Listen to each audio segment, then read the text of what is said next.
A esta hora de la mañana Ajá, ya saludamos sí. a nuestro invitado.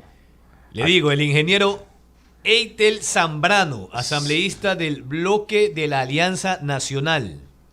Van o Bani, No, pues Badi era el de la asamblea anterior. anterior. Y Ahora es este el VAN. Van, Pero antes del Badi, acuérdense que crearon el VIN, el bloque también. de la integración nacional. Ahora es el VAN. Hemos Este es pasado del Van VIN con al B. Badi. Este es Van con B de Barcelona. Claro, y los otros B de también. bueno. Los otros también. También Pero eran. pasamos del VIN al Badi y hoy estamos en el Ya, VAN. ya. 748. Y es miembro de la Comisión de lo Económico Tributario. Gracias por estar con nosotros, legislador. Y le consultamos, ¿no? A ver, la proforma presupuestaria, décadas atrás, era un ir y venir de la Subsecretaría de Presupuestos del Ministerio de Finanzas, que se juntaba a intercambiar criterios con los asesores de la Comisión de lo Económico y Tributario. Y era, repito, un ir y venir. Ahora se modificó esta situación. Ya no hay mayor radio de acción para los legisladores. Ya viene todo precocido, permítame el término, o procesado. Y ahora los legisladores tienen que afinar el lápiz.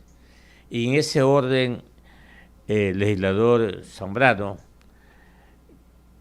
¿cuál es su lectura? ¿Qué cambios ha hecho la comisión?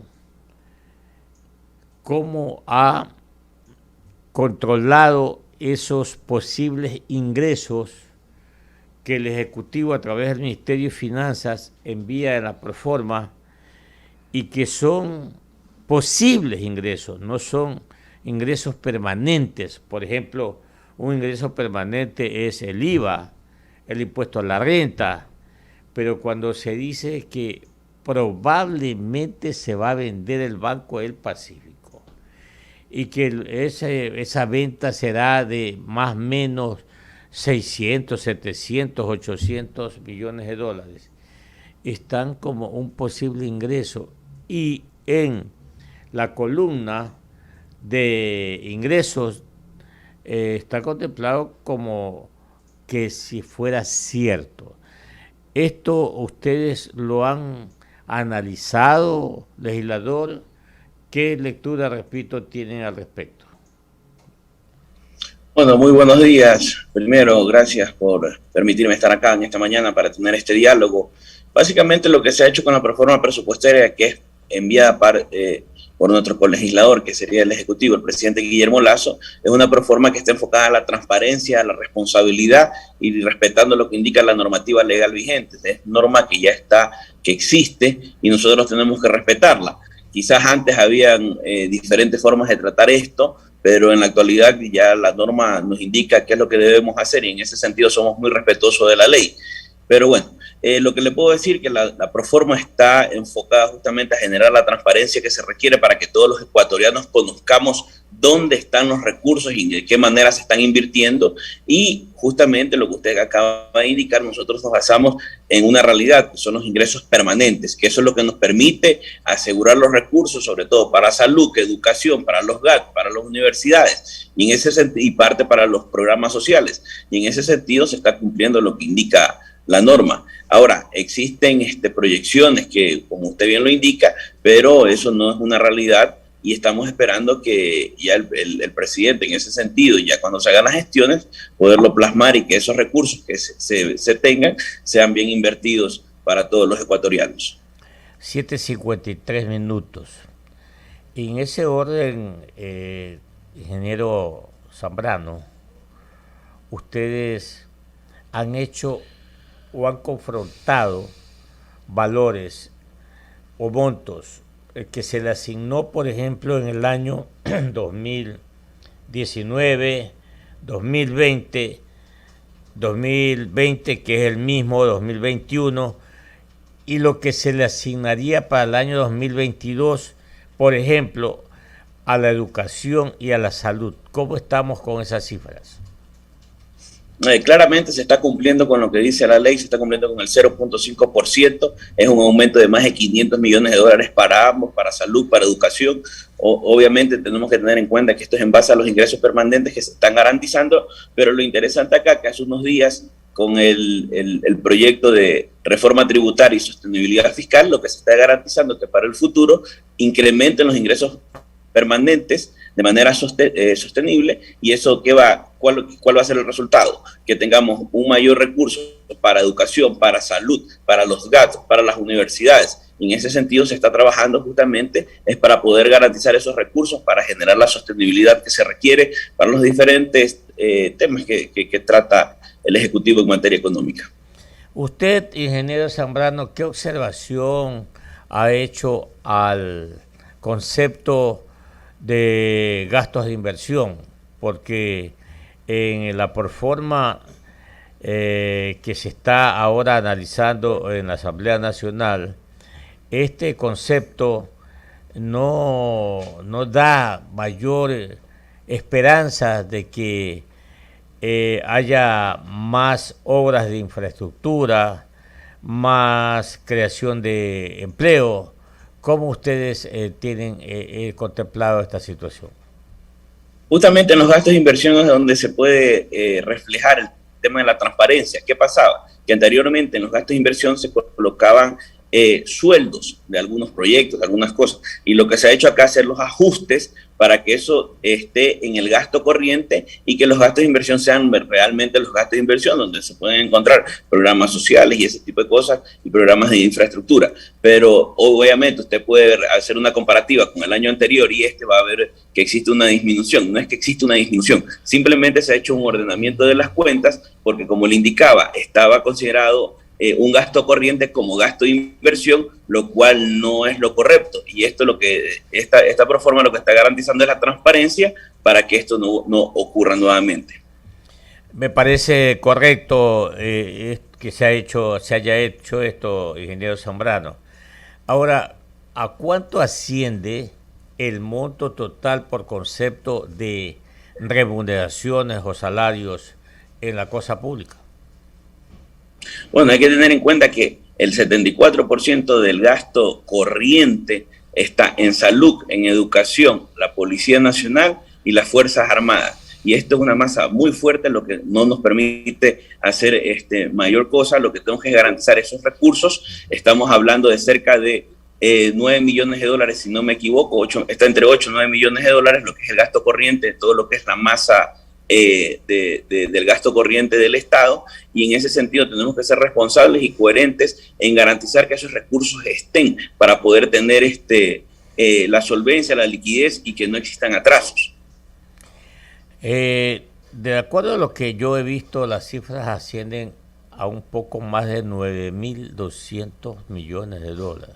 Perdón, entre 8.000 y 9.000 millones de dólares. Sí. Me confundí con un cero. Ahora, la pregunta es, doctor ingeniero Zambrano, usted sabe perfectamente bien que los gastos tienen que estar sustentados con ingresos. Entonces, la pregunta es, ustedes en el análisis de la proforma, ¿a cuánto exactamente han llegado con la cifra del déficit?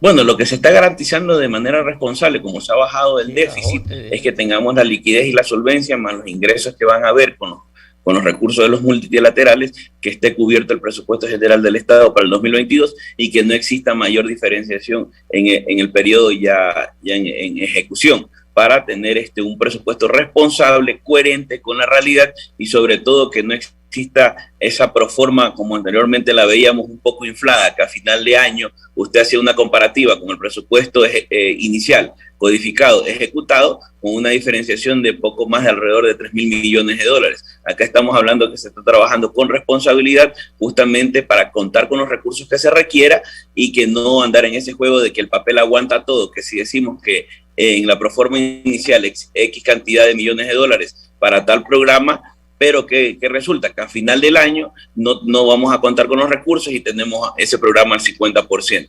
Y eso es un poco jugar con los ecuatorianos. Tenemos que hablar con la verdad, con la transparencia que se requiere, sobre todo garantizando los recursos de manera responsable. 7 de la mañana, 59 minutos, dialogando con el ingeniero Eitel Zambrano, asambleísta del BAN, acá en Huancavilca 830M. Él también es miembro de la Comisión Permanente de lo Económico y Tributario de la Legislatura Ecuatoriana. Usted, mi estimado licenciado Jorge Escobar Mendieta, con el legislador Zambrano. Gracias, economista, ingeniero. Buen día y bienvenido a Contrapunto. Con las últimas abstenciones de la UNES, ¿qué panorama usted advierte para la votación del informe Pandora Papers? Bueno, ayer se tomaron cerca de 4 horas solamente en escuchar ese informe de más de 500 páginas, pero ¿cuál es el escenario que ustedes advierten? Y se lo pregunto en función de lo que ha sido la coyuntura, ¿no? Por las abstenciones de UNES no se pudo tomar ninguna decisión en lo que hoy está en vigencia en materia tributaria. Por las abstenciones de UNES no se pudo censurar y cesar en funciones al asambleísta Egner Recalde, por ejemplo. Entonces, ¿creen ustedes que UNES, que al final fue la agrupación política más interesada en estos Pandora Papers, podrían tener una intermitencia similar? Bueno, básicamente lo que ha pasado es que la Asamblea no se ha puesto de acuerdo. No me quisiera anticipar un criterio sobre el tema de Pandora Papers, pero lo que sí le puedo decir que nosotros de la bancada del Acuerdo Nacional rechazamos ese tipo de iniciativas que lo que tratan o pretenden es confundir a la ciudadanía porque están involucrando en uno de sus articulados numerales el tema de la conmoción social, cuando eso no existe. Y claramente quieren enmarcarse en el artículo 130 de la Constitución para la institución, pero en ese sentido, en ese mismo numeral literal, tienen que existir varios escenarios, o sea, no solo es la conmoción social, sino una grave crisis política. Y en esos escenarios no existe ni la conmoción social ni la grave crisis política. Y en ese sentido, personalmente considero que esto ha estado estirado la ley para justamente generar esa incertidumbre que se requería por parte de esa comisión, pero nosotros estamos claros en darle la legitimidad que requiere al presidente de la República, y en ese sentido el presidente también ha respondido de forma responsable con sus pruebas de descargo, teniendo en cuenta que existe una investigación en Fiscalía. Estamos esperando que esto se convoque para justamente ya definir con la votación, pero claramente diferentes bancadas se han pronunciado y que indican que no van a estar en el juego para crear este tipo de incertidumbres hacia el Ecuador. La punta del ovillo de ese artículo de la discordia, el primero de ese informe de la Comisión de Garantías Constitucionales, también tuvo su origen con el señor asambleísta de Pachacutic, Edgar Quesada.